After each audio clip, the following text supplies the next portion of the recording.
Welcome to another short video from the Law School here at the University of Liverpool, looking at some of the key legal issues raised by the UK's withdrawal from the European Union. This time, my focus is on Northern Ireland, and in particular, the land border with the Republic. What I'm about to say summarises a more detailed analysis which is being written for our forthcoming book, the UK AFTER BREXIT, that will be published later this year. Now, of all regions of the UK, it's widely accepted that Northern Ireland will be one of the most deeply affected by withdrawal, notwithstanding that a clear majority there voted to remain. Now, the challenges certainly aren't limited to the land border alone. The UK's departure from the single market will pose serious problems for cross-border trade, supply chains, labour forces, nor should we forget the relative dependence of Northern Ireland's agricultural sector upon EU funding, and indeed of the economy in general upon public sector employment, let alone the challenges to existing cooperation in fields ranging from public security to energy supply. But it's really the prospect of a hardening of the physical border between Northern Ireland and the Republic that perhaps attracts the greatest attention, the greatest concern. And so it's unsurprising that while maintaining the current open border arrangements has been recognised as a key priority for the main political actors in Northern Ireland, in the rest of the UK and in the Republic as well. However, there has been an unfortunate tendency in a lot of the political discourse, both before and after the referendum, to treat the question of the physical frontier as some single phenomenon, that the border will remain open or the border will remain closed. But in legal terms, that type of discourse, I think, is misleading and perhaps unhelpful. Because in fact, the applicable constitutional framework requires us to identify and address two distinct and separate physical borders. In the first place, the frontier for goods, which is bound up with the UK's intended departure from the customs union, and in the second place, the frontier for persons, which hinges upon the continued existence of the common travel area between the UK and Ireland. Now, let's begin with goods. The reason the physical frontier for goods demands its own analysis is that the customs union is one of the few policy fields over which the EU has exclusive competence. So it's the EU that will determine, by unilateral measures as well in potential agreement with the British, the legal nature of the physical border for goods between Northern Ireland and the Republic. And it won't be possible for Ireland and the UK to reach some separate bilateral agreement on this issue. Now, of course, that's not to suggest that the potential burdens of a customs border across Ireland are entirely down to the needs or preferences of the EU alone. After all, the land border will also become the frontier of the UK's newly constituted customs territory, and as such will become subject to whatever customs policy the UK decides to create for itself. But given that we currently know almost nothing about the UK's intended customs policy, it's perhaps more fruitful to concentrate on what we do know, which is the EU side of the equation. Now, of course, the EU customs union includes the traditional concern with import and export duties. It abolishes tariffs between the member states while imposing a common tariff as regards third countries. But the customs frontier also serves a much broader function. It assists with the regulatory enforcement of a whole range of wider union policies, for example, in fields such as public safety or protection of the environment or the fight against smuggling and counterfeiting. And for those twin reasons, it's inescapable that the EU customs union entails the erection of some form of physical frontier in relations with any third country. The real question is, what will be the nature and extent of the system of border controls that's applied at that external frontier? Now, here we can make a few key points about the EU experience. To begin with, the EU aims to have a single approach to customs enforcement across the entire territory, so as to avoid the creation of any soft underbellies that could distort the cohesion of the customs union. But that single approach does seek to reduce the need for and the intrusive nature of the physical inspections that have to take place at the customs border. For example, it relies on a widespread use of electronic systems for customs declarations. It has risk management strategies that try and focus on potential problems and target them in a more focused way. There are systems of authorised economic actors which seek to ease customs operations for reliable private parties and so on. So in other words, the EU exercises its exclusive competence over the customs union in a way that does try and limit the burdens and disruption inherent in customs processes, but the fact remains that customs mean borders. Now, in its white paper of February 2017, the UK government indicated its intention to leave the customs union and instead seek some form of special relationship in customs terms with the EU.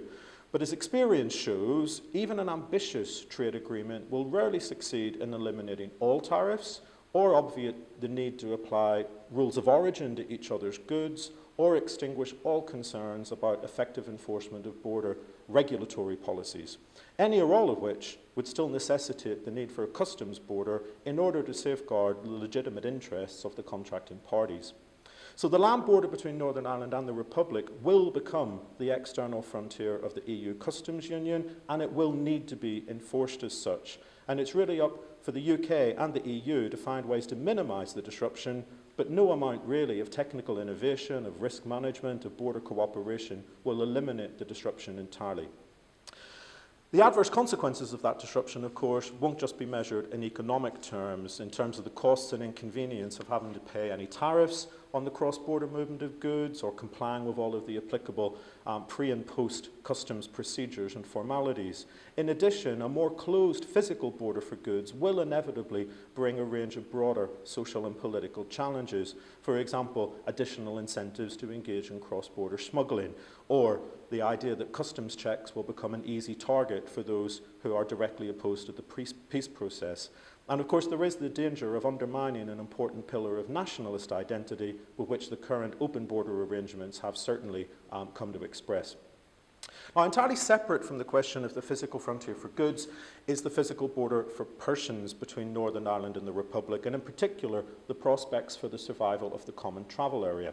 Now, the CTA, whatever its limitations and weaknesses, and it does have them, has led to the virtual elimination of border controls on persons between the UK and Ireland. Before and after the referendum, though, fears were expressed about the continued survival of the CTA in the event that the UK left the EU while Ireland remained inside. Both the British and Irish governments, however, have expressed their clear desire to avoid any hardening of the land border when it comes to the movement of persons. So the question arises, well, what are the legal hurdles that might stand in the way of realising that ambition? And really there are two main challenges, one focused on Ireland, the other focused on the UK. Let's begin with Ireland. In contrast with the customs border for goods, the EU doesn't have exclusive competence over immigration borders for persons. Instead, border policy is a shared competence between the EU and its member states. But the constitutional position of both the UK and Ireland is very different from that of the great majority of other countries. Neither the UK nor Ireland fully participates in what we call the area of freedom, security and justice. Both countries actually enjoy quite a complex system of opt-ins and opt-outs as regards all of the policies falling within that field, including border controls. And in particular, neither the UK nor Ireland have joined the Schengen project of abolishing internal passport controls and constructing a common external border regime. Instead, EU law explicitly recognises the competence of both the UK and Ireland to retain their own border checks, as well as to maintain the CTA in their mutual relations. Now, despite all of that, questions have still been asked about Ireland's competence to continue exercising its border policy once the UK withdraws from the EU.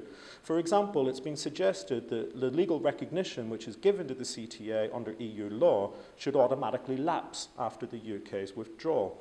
It's also been argued that Ireland should be required to obtain the consent and agreement of the remaining member states in order to maintain or reach any agreement with the UK as regards border controls between the two countries. Indeed, that particular argument has gained really a surprising amount of traction, even in various official reports produced by the UK Parliament.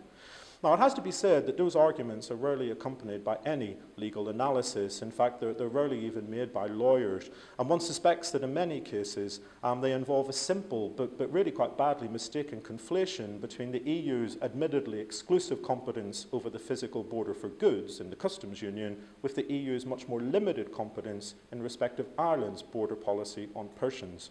But in any case, these arguments are not legally robust. It simply cannot be the case that the UK's unilateral withdrawal from the EU can amend or abrogate the rights and obligations of another member state under the treaties, and that includes Ireland's clear competence over its own border controls, as well as its right to operate the CTA.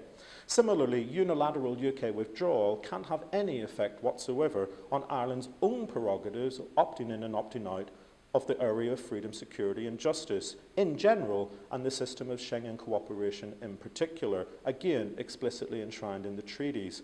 Ireland's only duty really is to comply with any specific border obligations which are provided for under EU law, for example, the right of EU citizens to enter Irish territory upon production of a valid passport or ID card. So from a constitutional perspective, it's very difficult to see why UK withdrawal should alter or deprive Ireland of the basic choice it currently enjoys under the treaties. Either Ireland can decide to abandon its special status and become a fully fledged member of the area of freedom, security and justice and of Schengen, but that's very unlikely to happen in practice. Or instead, Ireland can retain its competence over its own border policy, in which case Ireland should be careful not to find itself saddled with unnecessary constraints, such as the supposed need to obtain the agreement or consent of the other member states. Or at least it would be one thing for Ireland to consciously and voluntarily accept such constraints, for example, for the sake of enhanced political unity between the EU 27 during the negotiations with the UK. But it would be another thing altogether for Ireland simply to see its own border competence diminished or constrained on the basis of flawed or indeed non-existent legal arguments. Now, once we accept that it remains for Ireland to make its own border arrangements as regards persons, that brings us to our final main challenge, and that's the prospect of the UK changing its immigration policy and the impact that that could have upon the operation of the CTA. Now, any passport-free zone, such as the CTA, or indeed the Schengen area, is normally regarded as being dependent upon the participating states having closely aligned their external border and immigration policies, as well as cooperating closely when it comes to border surveillance. Now, even if the CTA has never been fully aligned, it's never had identical rules and procedures, the external border and immigration policies of the UK and Ireland have been regarded as sufficiently similar and their mutual cooperation sufficiently effective that any discrepancies weren't thought serious enough to call into question the very existence of the CTA.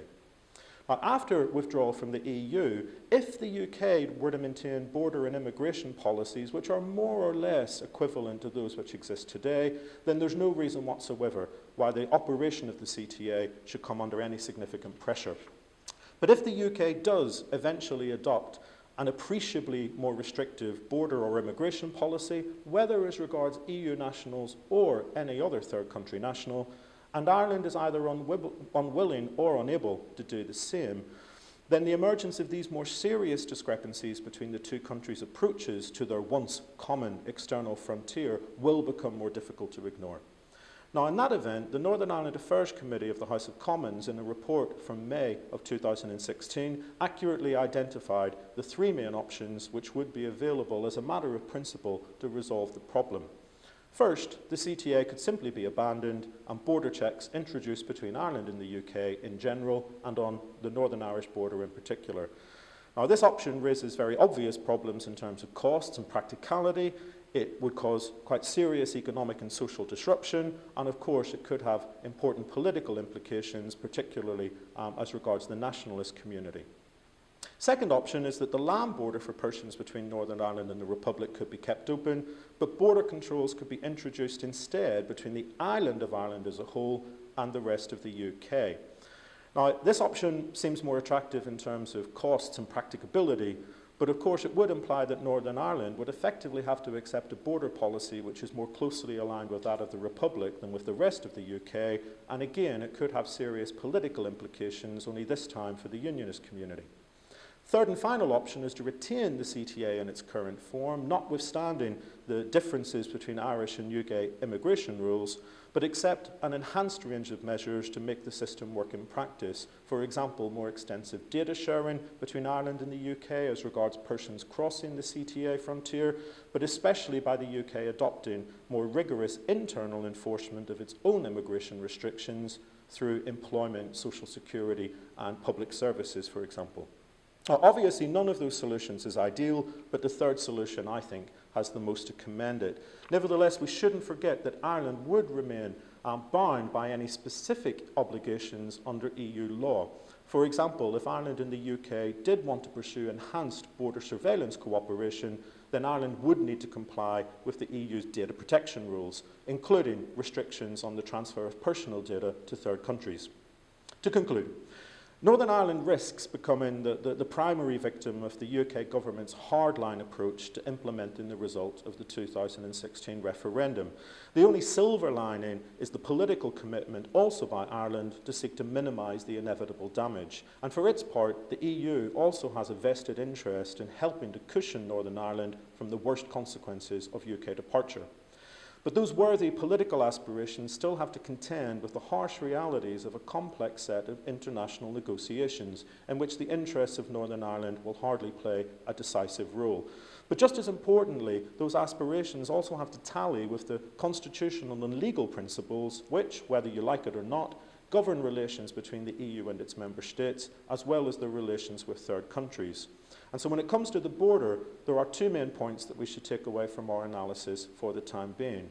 First of all, the Northern Irish land border will become the physical frontier for goods entering and leaving the EU customs union. And the EU and the UK will have to try to manage that frontier in a manner which causes the least possible economic, social, political disruption on the island of Ireland, while still safeguarding the two parties' legitimate fiscal and regulatory interests. But disruption there will be. Secondly, when it comes to the physical border for persons, and in particular the survival of the common travel area, the main issues do not relate to the balance of competence between Ireland and the EU. Instead, the key challenge emanates from the prospect of the UK adopting a more restrictive border or immigration policy than Ireland is either legally able or politically willing to follow. And in that event, the real question is whether the UK will accept that more effective internal enforcement of its own border policies is a price worth paying to save the common travel area and indeed to protect the interests of everyone living in Northern Ireland.